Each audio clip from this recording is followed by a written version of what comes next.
সকলকে দিশারিতে স্বাগত জানাই। আমি শাওনী ভট্টাচার্য। আমরা সলভ করছিলাম টার্গেট উচ্চ মাধ্যমিক 2025 এই বইটি থেকে। তো সেক্ষেত্রে কিন্তু আমরা প্রথম প্র্যাকটিস সেটটা করে ফেলেছি, মডেল কোশ্চেন সেট 1। আজকে মডেল কোশ্চেন সেট 2টা হবে। তার প্রথম কোশ্চেন কি, পেপসিনের কোএনজাইম হলো। তাহলে পেপসিন প্রথমে কিন্তু পেপসিনোজেন রূপে খরিত হয়, নিষ্ক্রিয় পেপসিনোজেন রূপে খরিত হয়। ঠিক আছে, তাহলে এক্ষেত্রে অ্যান্সারটা হবে পেপসিনোজেন। পেপসিনটা সক্রিয়, তার প্রোএনজাইম পেপসিনোজেনটা নিষ্ক্রিয়।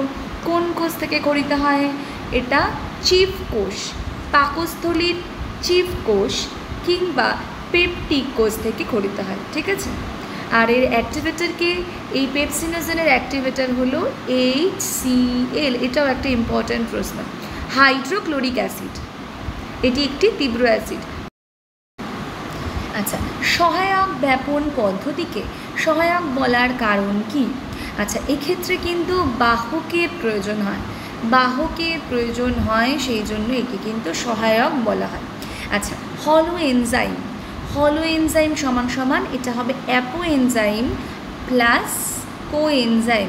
অ্যাপো এনজাইম হলো উৎসেচকের প্রোটিন অংশ, তার সঙ্গে এই কোএনজাইম হলো অপ্রোটিন অংশটি যুক্ত হয়ে কি তৈরি করে? হলো এনজাইম তৈরি করে। পরের প্রশ্ন, বাম স্তম্ভ আর ডান স্তম্ভ মেলাও। আচ্ছা, বাম স্তম্ভে কি আছে? উৎসেচকের উপস্থিতি। আচ্ছা, উৎসেচকের উপস্থিতি, তারপরেরটা আছে সক্রিয়করণ শক্তি, তারপরেরটা আছে উৎসেচকের অনুপস্থিতি, তারপরেরটা আছে বিপাকীয় শক্তির ব্যবহার। ডান দিকে কি আছে? আর পড়ছি না। উৎসেচকের যখন উপস্থিতি হয় তখন কিন্তু সক্রিয়করণ শক্তিটা কম লাগে। তাহলে উৎসেচকের যখন উপস্থিতি হয় তখন কি হয়? সক্রিয়করণ শক্তিটা কম লাগে। আচ্ছা, এবার সক্রিয়করণ শক্তি কি? আচ্ছা, তাহলে আমরা এক্ষেত্রে আচ্ছা, পরের বি কি বলছে? সক্রিয়করণ শক্তি। তাহলে সক্রিয়করণ শক্তি কি? কোনো রাসায়নিক বিক্রিয়া শুরু করার প্রয়োজনীয় শক্তি, এইটা হবে। আচ্ছা, সি এরটা কি? উৎসেচকের অনুপস্থিতি। ঠিক আছে, যদি উৎসেচক অনুপস্থিত হয় তাহলে কি হবে? তাহলে কি লাগবে? বেশি সক্রিয়করণ শক্তি লাগবে। কারণ সক্রিয়করণ শক্তি কি? কোনো রাসায়নিক বিক্রিয়া শুরু করার জন্য যে প্রয়োজনীয় শক্তি লাগে, অ্যাক্টিভেশন এনার্জি। আচ্ছা, বিপাকীয় শক্তির ব্যবহার, অন্যকালীর একটা পেন নিয়ে নিই। আচ্ছা, তাহলে এটা বাকি কি রয়েছে? সক্রিয় পরিবহনের ক্ষেত্রে লাগে।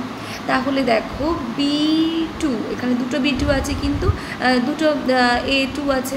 হ্যাঁ, A 2 নম্বর। আচ্ছা, B কিন্তু 1 নম্বর আছে, B 1 নম্বর এটা আছে। তাই দেখি তো C কি 4 নম্বর? C 4 নম্বর। D কি 3 নম্বর? হ্যাঁ, D 3 নম্বর। তাহলে C এর দাগের উত্তরটি হবে। উৎসেচক হলো ড্যাশ ধর্মী কলয়েড জাতীয় পদার্থ। এটা হবে প্রোটিন ধর্মী কলয়েড জাতীয় পদার্থ। ঠিক আছে। আচ্ছা, পরের প্রশ্ন। আচ্ছা, পরিপাক নালীতে খাদ্য প্রেরণ করার পথ, কীভাবে খাদ্য যাচ্ছে? তাহলে প্রথমে কোথায় আসছে? মুখ ছিদ্রতে আসছে। ঠিক আছে। আচ্ছা, মুখ ছিদ্রর পরে কোথায় আসবে? মুখবিবরে আসবে। আছে মুখবিবর। হ্যাঁ, তাহলে এ আর বি দেখো মোটামুটি এই দুটো কিন্তু এরপরটা মোটামুটি সেম আছে। তারপরে কোথায় যাচ্ছে? গলবিল, তারপরে গ্রাসনালী। তাহলে এখানে দিয়েছে গ্রাসনালী গলবিল, আগে গলবিল হয় পরে গ্রাসনালী হয়। তাহলে উত্তরটা হবে এ, 6 এর উত্তরটা হবে এ। আচ্ছা, পরের প্রশ্ন, সোডিয়াম গ্লাইকোকোলেট কি? আমরা সবাই জানি সোডিয়াম গ্লাইকোকোলেট কিংবা সোডিয়াম টরোকোলেট হলো পিত্ত লবণ। তাহলে এটা কি হবে? সি এর দাগেরটা পিত্ত লবণ। আচ্ছা, 8 এর দাগেরটা, ড্যাশ গ্রন্থিতে ক্রিপ্টস অফ লিভারকুন দেখা যায়। এটা কোন গ্রন্থি? এটা হবে আন্ত্রিক গ্রন্থি। হ্যাঁ, পরের প্রশ্ন, মিসেলের গঠনগত উপাদান অনুযায়ী সঠিক চিত্রভিত্তিক উত্তরটি নির্বাচন করো। মানে কোন রেখাচিত্র আর কি। আচ্ছা, মিসেল কি? ফ্যাটি অ্যাসিড, গ্লিসারল, প্রোটিন দিয়ে তৈরি। ট্রাইগ্লিসারাইড, কোলেস্টেরল, প্রোটিন দিয়ে তৈরি। সি এর দাগের বলছে পিত্ত লবণ, ফ্যাটি অ্যাসিড, মনো ও ডাইগ্লিসারাইড, কোলেস্টেরল দিয়ে তৈরি। তারপরেরটা বলেছে ফসফোলিপিড, ট্রাইগ্লিসারাইড, কোলেস্টেরল, প্রোটিন। আচ্ছা মিসেল, কিন্তু মিসেলে অবশ্যই কি থাকবে? পিত্ত লবণ থাকবে, ঠিক আছে? মিসেলে অবশ্যই কি থাকবে? পিত্ত লবণ থাকবে। তাহলে কোন দাগের উত্তরটি ঠিক হবে? অবশ্যই সি দাগের উত্তরটি মিসেলের ক্ষেত্রে ঠিক হবে, ঠিক আছে? পরের প্রশ্ন, 10-এর দাগের প্রশ্ন। আচ্ছা, পাচক রসের উৎসেচকের উপস্থিতি অনুযায়ী বাম স্তম্ভ এবং ডান স্তম্ভ মিলিয়ে সঠিক উত্তরটি নির্বাচন করো। আচ্ছা, পেপসিন কোথায় থাকে? চলে আসে, পেপসিন থাকে পাক রসে। আচ্ছা, পেপসিন থাকে পাক রসে। আচ্ছা, টায়ালিন কোথায় থাকে? কালার চেঞ্জ, টায়ালিন থাকে লালা রসে। আচ্ছা, তারপরে কালার চেঞ্জ আমরা চলে আসছি, ট্রিপসিন থাকে হলো অগ্ন্যাশয় রসে। ওটা একই কালার হয়ে গেছে। আচ্ছা ঠিক আছে। আচ্ছা, ইরেপসিন থাকে আন্তরিক রসে, ঠিক আছে? তাহলে এ হবে 3, A3, দেখ দুটো A3 আছে। আচ্ছা, বি কিন্তু হবে 1। আচ্ছা, তাহলে এই দাগেরটা দেখবো, সি হবে 2, ঠিক আছে, ডি হবে 4। তাহলে মানে এর উত্তরটা কিন্তু এক্ষেত্রে সঠিক হবে, ঠিক আছে? আচ্ছা, প্রোটিনের পরিপাকে পেপসিনের ক্রিয়া। আচ্ছা, প্রোটিনের পরিপাকে কিন্তু কীভাবে ক্রিয়া করে? প্রোটিনের ওপর প্রথমে পেপসিন ক্রিয়া করে, তৈরি করবে অ্যাসিড মেটা প্রোটিন। আচ্ছা, এ আর সি এর দাগেরটা দেখো, অ্যাসিড মেটা প্রোটিনই দেওয়া আছে। তারপর আবার পেপসিন কাজ করে, তৈরি করে প্রাইমারি প্রোটিওজ। দেখো তো প্রাইমারি প্রোটিওজ কোনটা? এটাতে আছে। তারপরে আবার পেপসিন কাজ করে, তারপর তৈরি করে সেকেন্ডারি প্রোটিওজ, তারপরে আবার পেপসিন কাজ করে, তৈরি করে পেপটোন। আচ্ছা, এইটা ঠিক আছে, খালি এর মাঝখানে প্রাইমারির পরে হবে একটা সেকেন্ডারি প্রোটিওজ, সেকেন্ডারি প্রোটিওজ থেকে আসবে কিন্তু পেপটোন, ঠিক আছে? আর বাকি কিন্তু এর আগেরটা ঠিক আছে। তাহলে 11টা হচ্ছে এ। আচ্ছা, পরেরটা 12, আন্ত্রিক কোষের ব্রাশ বর্ডার মেমব্রেনে, বা একে আমরা বলি এপিকাল মেমব্রেন, সেই এপিকাল মেমব্রেনে উপস্থিত বিশেষ বাহক প্রোটিনটা কি? SGLT1। আমরা এটা আগের সেটও পেয়েছি, ঠিক আছে? 13 দাগের প্রশ্নটা দেখি। নিচের দুটো বিবৃতি রয়েছে, এদের মধ্যে একটি এ, অন্য যুক্তি আর। বিবৃতি দুটি পড়ে সঠিক উত্তরটি নির্বাচন করো। আচ্ছা, বিবৃতি যেটা এ, টিসিএ চক্রকে সাইট্রিক অ্যাসিড চক্র বলা হয়। একদম ঠিক আছে, একদম ঠিক। যুক্তি যেটা আর বলছে, টিসিএ চক্রে সাইট্রিক অ্যাসিড হলো একটি অন্তর্বর্তী যৌগ, তাই এই নামকরণ। আচ্ছা, একটি অন্তর্বর্তী যৌগ, এইটা ঠিক আছে, ঠিক আছে। কিন্তু যে টিসিএ চক্রে যেহেতু প্রথম উৎপাদিত যৌগ সাইট্রিক অ্যাসিড, সেই জন্য টিসি চক্রকে কিন্তু সাইট্রিক অ্যাসিড চক্র বলা হয়। এটা না যে অন্তর্বর্তী যৌগ বলে, কারণ এই দিক থেকে কিন্তু টিসি চক্র থেকে উৎপন্ন হয় অক্সালো অ্যাসিটিক অ্যাসিড, এদিক থেকে পাইরুভিক অ্যাসিড থেকে কী তৈরি হয়ে আসছে? অ্যাসিটাইল কোয়ে, দুটো মিশে হচ্ছে সাইট্রিক অ্যাসিড। তাহলে প্রথম উৎপাদিত যৌগ কিন্তু সাইট্রিক অ্যাসিড। তাহলে আমরা বি বলতে পারি যে দুটো ঠিক, কিন্তু আর এর সঠিক ব্যাখ্যা কিন্তু নয়, ঠিক আছে? গ্লাইকোজেন অণুতে শাখা বিচ্ছেদক যৌগ টি ব্রাঞ্চিং এনজাইম কোন বন্ধনীতে ক্রিয়াশীল হবে? শাখাটা কি? α1,6 গ্লাইকোসাইডিক লিঙ্কেজ। তাহলে এই বন্ধনীতে হবে, 14টা হবে সি। আচ্ছা, একটু বলি, উত্তর পর্বে তোমরা যারা টার্গেটের উত্তর দেখবে বি দেওয়া আছে, কিন্তু বি কেন হবে না? কারণ শাখা বন্ধনী, যখন শাখা তৈরি হয়েছে, ব্রাঞ্চ তৈরি হচ্ছে, তখন কিন্তু সেটা তাকে α1,6 গ্লাইকোসাইডিক লিঙ্কেজ, তখন যদি ভাঙতে হয় তাহলে কিন্তু এই α1,6 গ্লাইকোসাইডিক লিঙ্কেজকে ভাঙতে হবে। আর এমনি লিনিয়ার স্ট্রাকচার হলে তাকে α1,4 গ্লাইকোসাইডিক লিঙ্কেজ।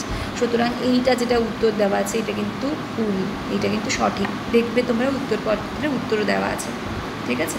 তাহলে একটু আগেই দেখলাম এটা কিন্তু যে উত্তরটা দেওয়া আছে এটা কিন্তু ভুল, ঠিক আছে? পরের প্রশ্ন, নিচের কোনটি কিটন বস্তু? আচ্ছা, অ্যাসিটোঅ্যাসিটিক অ্যাসিড কিটন বস্তু। আচ্ছা, বিটা অ্যাসিটন কিটন বস্তু। বিটা হাইড্রক্সি বিটারিক অ্যাসিড কিটন বস্তু। আচ্ছা, কোনটি কিটন বস্তু নয়? হ্যাঁ, অ্যাসিটিক অ্যাসিড নয়, তাহলে উত্তর হবে অ্যাসিটিক অ্যাসিড, ঠিক আছে? ক্লিয়ার? পরেরটা, বাম স্তম্ভ এবং ডান স্তম্ভ মিলিয়ে সঠিক উত্তরটি নির্বাচন করো।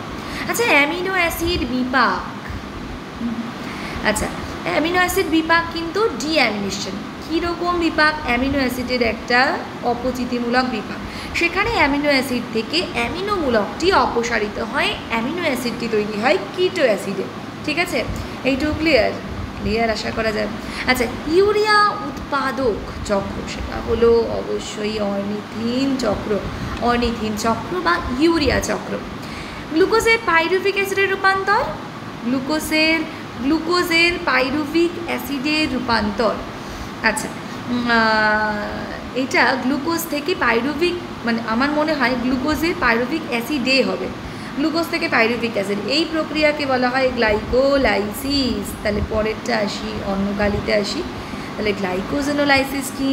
গ্লাইকোজেন বিশ্লিষ্ট হয়ে গ্লুকোজ উৎপন্ন হয়। গ্লাইকোজেন হলো অনেক অণু, ধরলাম অনেক অণু, আমি আর সুন্দর করে আঁকছি না, এখানে আলফা 1,4 গ্লাইকোসাইডিক লিঙ্কেজ দেবে, আরও আরও আরও আরও আরও এন সংখ্যক অণু। তো এরকমভাবে ভাঙবো, ঠিক আছে, গ্লুকোজকে আলাদা করবে। তাহলে গ্লাইকোজেন বিশ্লিষ্ট হয়ে গ্লুকোজ উৎপাদন। আচ্ছা, পরের প্রশ্ন 18 দাগের, 18 না, ওপরটা কি আছে, 17 দাগের প্রশ্ন। নিচে দেওয়া তথ্য অনুযায়ী সঠিক বিকল্পটি নির্বাচন করো। আচ্ছা, একবার বিটা জারণে 4টি এটিপি উদ্দগ্ধ হয়। 2 দাগের প্রশ্ন, একবার বিটা জারণ ঘটলে n সংখ্যক কার্বন সংখ্যাযুক্ত ফ্যাটি অ্যাসিড 2n সংখ্যক ফ্যাটি অ্যাসিটাইল কোয়েতে পরিণত হয়। 17 দাগের প্রশ্নটা এক্সপ্লেনেশন করা হয়নি, ওই এডিটিংয়ের সময় কেটে গেছিলো, তাই পরে ভিডিওটা করছি। আচ্ছা, কি ছিল যে একবার বিটা জারণ করে 4টে এটিপি লব্ধ হয়। আচ্ছা, এটা ঠিক আছে, কেন একবার বিটা জারণ করলে একটা কি উৎপন্ন হয়, FADH2 উৎপন্ন হয় একটা, আর একটা কি উৎপন্ন হয়, একটি উৎপন্ন হয় হলো NADH+H+।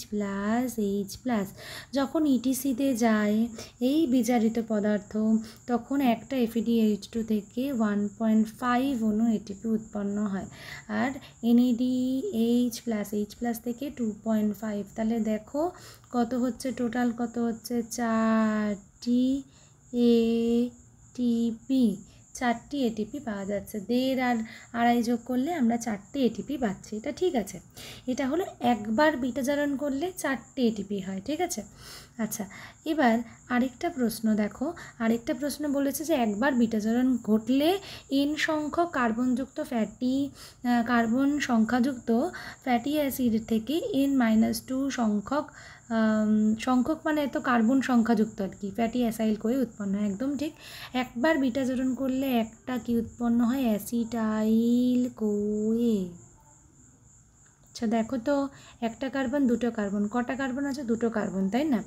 n সংখ্যক যদি ধরলাম আমার n16 হয়, মানে আমি যদি পামিটিক অ্যাসিড ধরি, তাহলে একবার বিটা জারণ করলে যেটা আমার ফ্যাটি অ্যাসাইল কোয়ে উৎপন্ন হয়, তাহলে 16/2, তাহলে হবে 14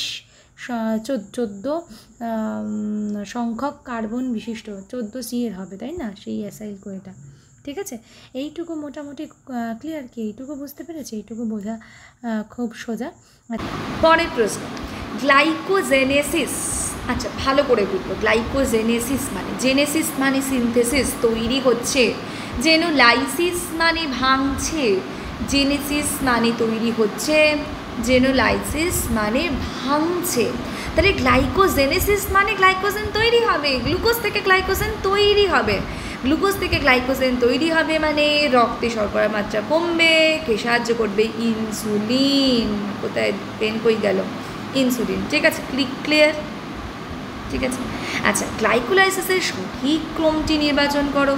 আচ্ছা, সঠিক ক্রম, আচ্ছা কি বলছে, প্রথমটা গ্লুকোজ থেকে গ্লুকোজ 6-ফসফেট, তার থেকে ফ্রুক্টোজ 6-ফসফেট। আচ্ছা, পরেরটা গ্লুকোজ 6-ফসফেট। আচ্ছা, গ্লাইকোলাইসিসের সঠিক ক্রম কিন্তু গ্লুকোজ থেকেই শুরু হয়, এবং প্রথম ক্রমটা ঠিক আছে, আমরা আর পরেরটায় যাচ্ছি না। ঠিক আছে। আচ্ছা, পরের দাগে প্রশ্নে আসি, 20 নম্বর দাগ। আচ্ছা, নিচের তথ্যগুলো সত্য মিথ্যা যাচাই করে সঠিক উত্তরটি নির্বাচন করো। আচ্ছা, বিএমআর পরিমাপক যন্ত্রের নাম বম ক্যালোরিমিটার। প্রথম কোশ্চেনটাই তো ভুল। খাদ্যের ক্যালোরি শক্তিমূল্য নির্ধারণের যন্ত্রের নাম বম ক্যালোরিমিটার। ঠিক।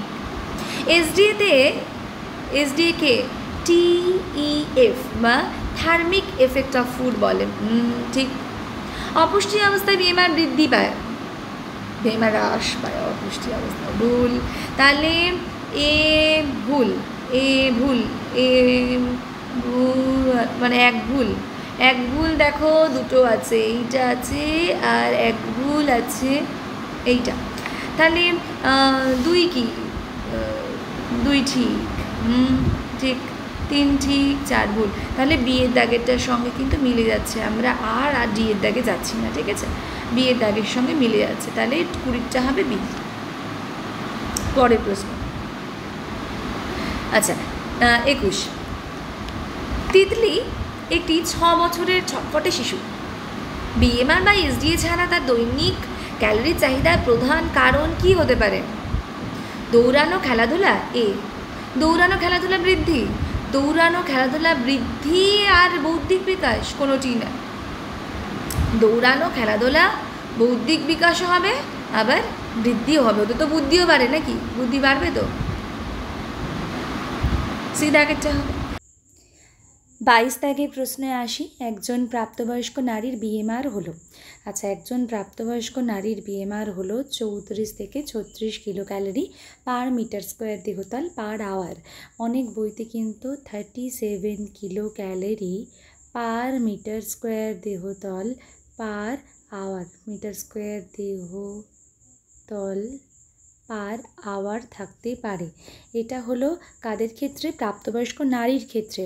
আচ্ছা প্রাপ্তবয়স্ক পুরুষের ক্ষেত্রে কি হবে? প্রাপ্তবয়স্ক পুরুষের ক্ষেত্রে কিন্তু কি হবে, ওটা হলো 40 kilo calorie per metre square দেহতল পার আওয়ার, বা কোনো কোনো বইতে আছে 37 থেকে 40 kilo calorie per metre square দেহতল পার আওয়ার, ঠিক আছে। এই যে এইটা পরেরটা কিন্তু সেম, পার মিটার স্কোয়ার দেহতল পার আওয়ার, হ্যাঁ, কিংবা এই যে মানে 37 থেকে 40, এটা হলো পুরুষদের, এটা হলো পুরুষ, প্রাপ্তবয়স্ক পুরুষদের BMR, ঠিক আছে। 10 থেকে 12 বছরে কিশোরীদের দৈনিক শক্তির চাহিদা EAR 2020 অনুযায়ী এটা হবে 2060 কিলো ক্যালোরি। 1 কিলো ক্যালোরি কত কিলোজুল? 1 kilo calorie 4.184 kilojoule. তাহলে এখানে 4.184 মানে এরটা হবে 4.184 কিলোজুল, ঠিক আছে। আচ্ছা পরেরটা আসি। পরেরটা বলছে যে সারাদিনের শ্রমের জন্য মোট শক্তির চাহিদা ও মৌলবিপাকীয় হারের জন্য শক্তির চাহিদার অনুপাতকে কি বলে? অনুপাতকে কিন্তু বলে Pal, PAL, Pal, physical activity level, physical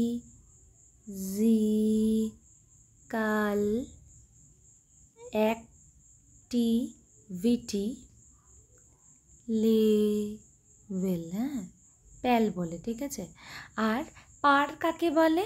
পার হলো তোর কোনো ব্যক্তির নির্দিষ্ট কায়িক শ্রমের জন্য প্রতি মিনিটে ব্যয়িত শক্তি ও মৌলবিপাকের জন্য প্রতি মিনিটে ব্যয়িত শক্তির অনুপাত, ঠিক আছে। এখানে হলো প্রতি মিনিটে, আর ওটা কি পড়েছিলাম 24 ঘন্টায় শক্তির চাহিদা, আর BMR-এর জন্য শক্তির চাহিদার অনুপাত, ঠিক আছে।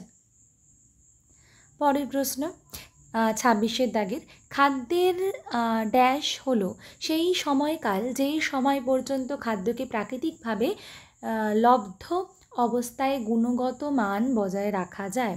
এটা হলো খাদ্যের কার্যকরী জীবনকাল, কতদিন ঠিকঠাক করে থাকবে জীবনকাল বলে, বা শেলফ লাইফ বলে। কি বলে? শেলফ লাইফ, ঠিক আছে। 27টা দেখো বাম স্তম্ভের সঙ্গে ডান স্তম্ভ মেলাতে বলেছে। আচ্ছা সাইক্রোফাইল, সাইক্রোফাইল মানে বুঝতে পারছি যে লো টেম্পারেচারে ভালো থাকবে, ঠিক আছে, এটা। আচ্ছা মেসোফাইল, মেসোফাইল মানে নর্মাল টেম্পারেচারে, তাহলে এটা হওয়া উচিত।